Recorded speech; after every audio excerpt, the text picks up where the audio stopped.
une dernière considération, avec quelques petites saveurs politiques. Elle concerne le rapport entre sujet et société et système, sujet et système. Le chevalier de l'industrie garde un lien étroit avec l'institution. Je pense que c'est important, et le dit aussi Assoum. Dévoiler l'imposture signifie mettre en relief les mots du système.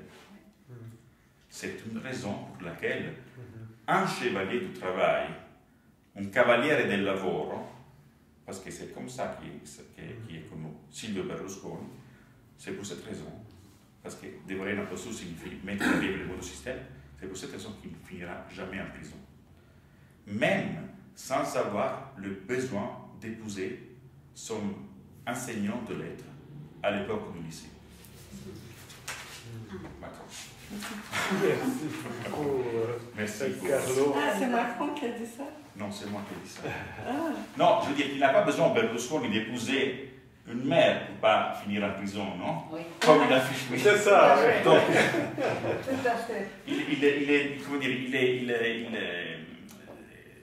il est tellement intrigué dans le mot du système qu'il ne peut pas finir en prison. Parce que si on dévoile ces mots, on dévoile les mots du système. C'est ça un peu le double lien de l'imposteur, parce qu'il met en relief aussi les failles du système. Les failles du système. Et le système le soutient aussi. Oui. Donc il est plus doué que notre Cacani. Et il faut dire... C'est un grand imposteur. Il faut dire c'est un grand imposteur, ça on le sait, et c'est un grand malade, ça on le sait. Et non, je voulais dire une chose par rapport à lui. Et c'est surtout un cavaliere del lavoro. Lui, le titre de Berlusconi est cavaliere del lavoro. Je trouvais magnifique avec ce texte. C'est del lavoro, c'est pas uniquement le cavalier. C'est pas, non, c'est cavaliere del lavoro. C'est pas une façon de, comment dire que c'est pas un escroc. C'est pas le titre que la République italienne lui a donné, cavaliere del lavoro. Il est connu comme le cavaliere del lavoro. C'est un cavalier du travail. Donc de l'industrie, quoi. Mais la traduction, c'est pas chevalier de l'industrie. Non, exactement. Mais c'est ça. Oui, exactement. Le cavaliere del lavoro, il y en a plusieurs. Le cavaliere del lavoro, c'est comment dire, c'est plutôt positif. C'est un titre positif, c'est un titre commendateur, un acharné de travail. Qui est donné par le président de la République. C'est une, comment dire, c'est une, quand on a la Légion de l'Honneur. C'est une distinction, exactement. Ah, c'est une distinction. Oui, tout à fait. Oui, mais dans ce cas, je trouve très intéressant parce que ça se marie parfaitement avec la symbolique de l'escroc. Ah, il a usurpé cette distinction. Exactement. Mais j'étais en train de réfléchir par rapport au cavalier. Le chevalier. Non, rampante, non. Inesistente. Non, Le baron toutes rampante. sortes Le baron de rampante. l'exploration de l'étymologie du mot. Et en fait, l'origine, on était au Prado la semaine passée, et puis bon, le guide, on était avec un guide, puis il nous montrait Los Caballeros, qui était, en fait, c'était une distinction, c'est devenu une distinction, parce que le roi et les nobles ne possédaient pas beaucoup de biens, et le cavaliero, c'était celui qui avait des chevaux. Oui. C'est lui qui avait des chevaux, il avait des armures, il avait des armes, et des fois des soldats. Donc, ils sont devenus nobles parce qu'ils venaient avec un bien. Le cheval était un bien. Donc, le cavaliero était finalement quelqu'un qui possédait quelque chose pour de vrai. Ce n'était pas une distinction. Et avec, il dit, le cavaliero, bon, c'est un cavalier, donc il a des biens, et en même temps, l'évolution du mot, c'est devenu une distinction, c'est devenu un peu...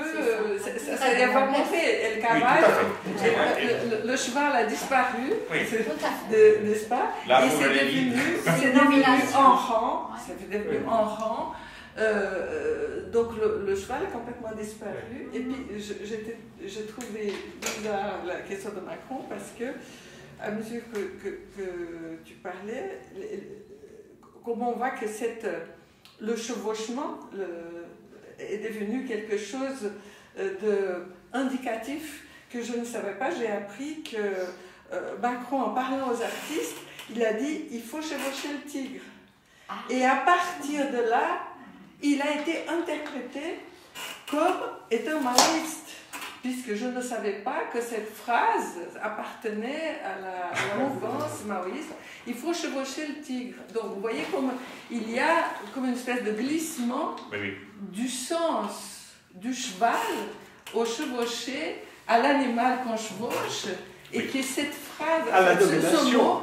Ce mot est vraiment, il est polysémique, hein, et puis il se prête beaucoup à l'interprétation.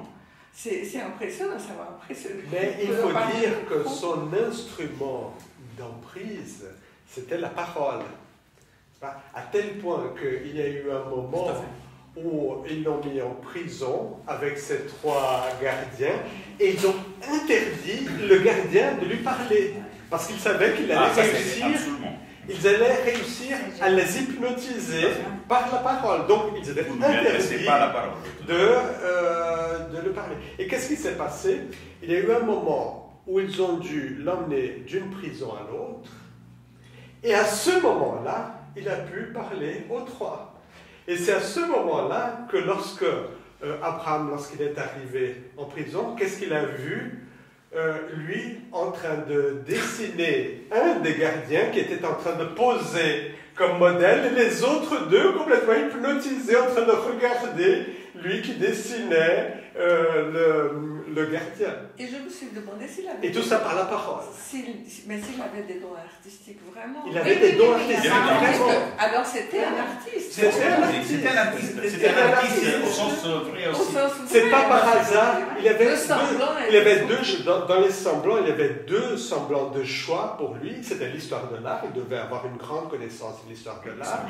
Et il se faisait passer par professeur et par je ne sais pas quoi. Et militaire. Il avait aussi une attirance très grande par les militaires. Et comme tu as dit, à un certain moment, il a réussi à se faire passer par un autre officier haut placé de l'armée. Chaque fois, il réussit à convaincre tout le monde. Et il devait avoir une connaissance très grande du discours pour pouvoir montrer qu'il était ce qu'il n'était pas. Et ça m'a fait aussi penser associé à un autre film que j'ai lu, un autre texte que j'ai lu, c'est un roman de Somansky, le Parfum. Où il y a ce sujet qui est rejeté, qui est par l'amour, qui n'a pas d'amour, qui est complètement rejeté, c'est un enfant qui grandit dans des mauvaises odeurs, et qui devient, qui a l'emprise sur l'autre. Grâce à cette grande sensibilité, c'est un artiste du parfum, de l'odeur, etc. Et donc qui hypnotise tous les autres, qui a un pouvoir sur les autres à cause de... Bon, ça fait assez... c'est assez similaire à lui, grâce à ses dons de la parole et aussi d'artiste qu'il est, donc de pouvoir avoir une emprise, une séduction sur l'autre. Et un autre qui est profondément détesté, comme dans le... Alors Béatrice, j'avais demandé que tu fasses le premier commentaire. Non, mais je vais rebondir sur ce que vous avez dit, parce qu'en fait, ce qu'il dit à Asson, c'est ça, que ce qu'il utilise, c'est la puissance du discours, et que le discours est toujours du semblant, et que c'est le discours qui permet d'attraper quelque chose du rêve et de la jouissance.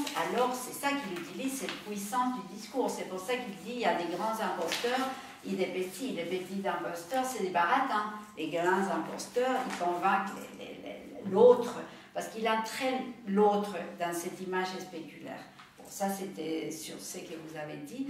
Mais moi, je voulais... Vous avez signalé, toi, tu as signalé plusieurs fois, et toi aussi, quelque chose... Abraham fait une interprétation édipienne, dès sa suppléance. Sa suppléance édipienne. Mais j'ai retenu qu'une seule chose, c'était par rapport à ce qu'il dit dans les textes, si on veut aller au-delà du l'Édipe. Dans la construction des cas cliniques, une phrase, il dit « Haine était la bouche inutile de la famille ». C'est-à-dire, il est à cette place où c'est l'enfant des trop, il est la bouche inutile. Et il fait de ça quand même un symptôme. C'est-à-dire, dans le sens, un symptôme qui ne réussit pas tellement parce qu'après, il finit en prison. Mais tu l'as signalé par rapport à cette phrase que tu as lue en italien, la pulsion orale. C'est-à-dire, il fait de cette bouche inutile une bouche qui lui permet à travers les discours et à travers la parole de séduire l'autre et d'occuper cette place au centre, cette place très narcissique et un peu mégalo, comme il dit un de ses professeurs et tout ça. Et c'est par rapport à ça qu'il trouve faille. Bon, il y a toujours la faille parce qu'il s'est fait attraper. Mais j'ai trouvé ça, comment il utilise cette place à laquelle il était assigné